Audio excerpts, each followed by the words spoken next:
Well, I'd like to, with the minutes we have left, talk about your latest book, Create Dangerously. I was reading it last night. It really is a marvelous book, and I have to congratulate you. It's an amazing series of essays that attempts to sort of capture the immigrant writer experience from your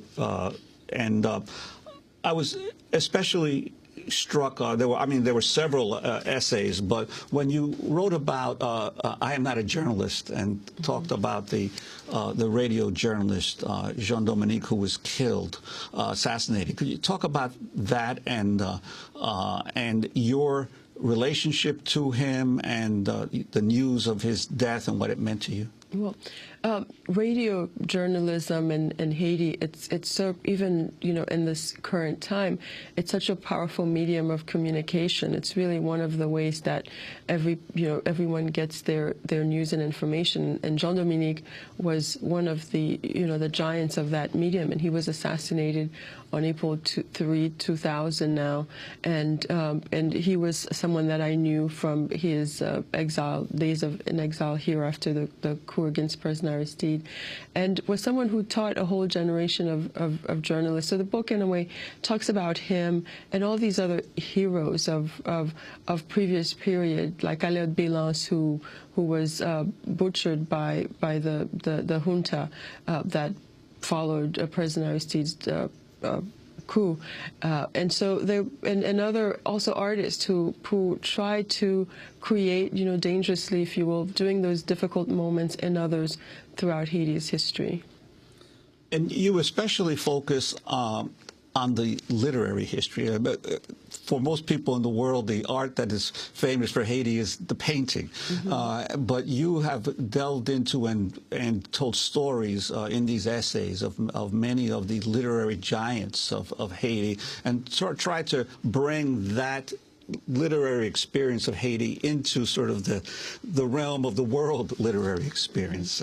Well, because I think it's always been there. Because it's extraordinary how many writers have emerged out of Haiti, especially given the obstacles that we've had as a country and the literacy rate. And paintings, of course, it's one of our great legacies, as well as the music, and the wonderful music that you've played before showed that. So it's for me, in terms of being immigrants, especially from a place like Haiti, when we see, you see the cholera, we see the earthquake, I think people forget that there's also this wonderful and powerful history of revolt, of resilience, of resistance, and this wonderful art that's followed in its wake that has this great beauty to offer to the world. And it's something that I think in all the tragedies that have occurred in Haiti over the years, that people don't get a chance to see and experience as much.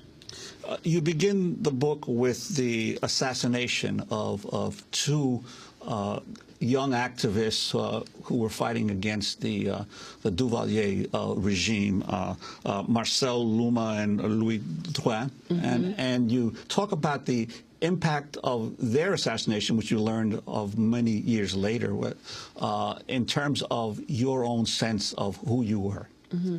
Well, the thing is that they were these young men who, their families had been victims of this big massacre in a city in the south of Haiti called Jéhémie, what you call the city of poets. And they moved here, and then they went back and tried to really save us all, in a way, save the country. And their story over the years has been like a myth to me and many people, including a wonderful photojournalist who I profile in the book named Daniel Moel, who was, as a child, was forced to witness that execution because the Papa Doc Duvalier had ordered that school children be brought to this execution. And it was the counterexample that he wanted this to be an intimidation. And Daniel, like a lot of people, others, grew up to be people who, in their own way, with their art, tried to fight against this kind of oppression, and continues to do so with their images, with their song, with their painting. So it's an example for me of a way that sort of a tyrant tried to suppress a population, but in some cases it had the opposite effect. And you also, in one of the essays, take that trip back to the source, to that family figure who's still on the land from which the rest of the family came. And you talk about going back there to try to sort of reconnect that, not just from New York to Port-au-Prince, but back to the countryside. And your sense of loss that you didn't really do what you should have done as a writer in getting to know fully the aunt before she died.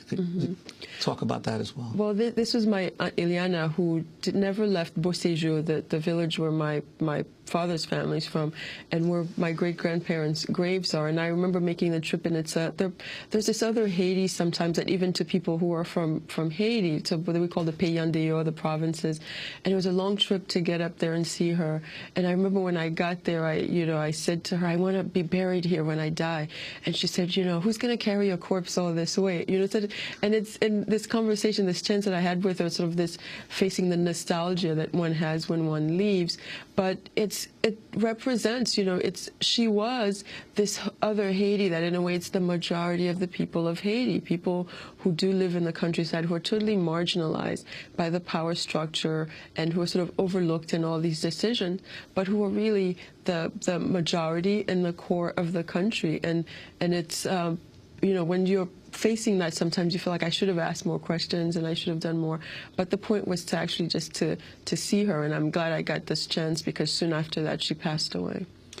And you're right as well about the tragedy of the 200th anniversary of Haiti's independence, and that was supposed to be a year of such celebration, but turned into again a year of disaster for the country and a new coup, in effect, a second coup against President Aristide. Could you talk about that as well?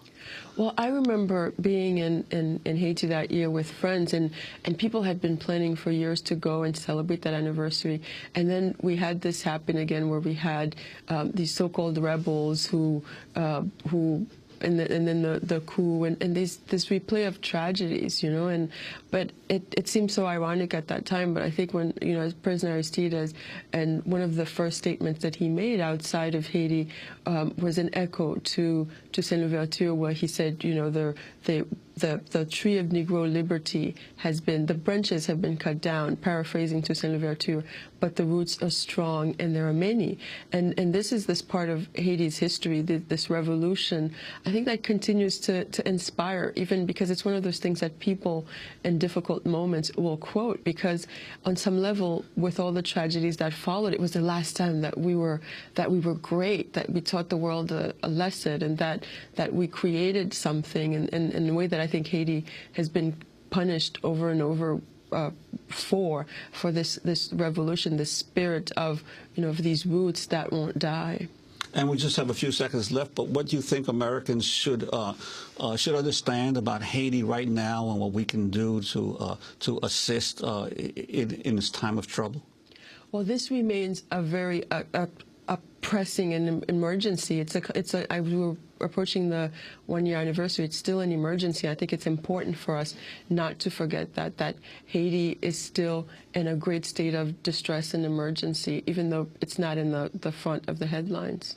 Well, I want to thank you very much for being with us. For Edwidge Danticat is a Haitian-American writer. Her latest book is Create Dangerously, The Immigrant Artist at Work. And that does it for today's program. Amy Goodman will be broadcasting from Argentina tomorrow. You can email story ideas to stories@democracynow.org.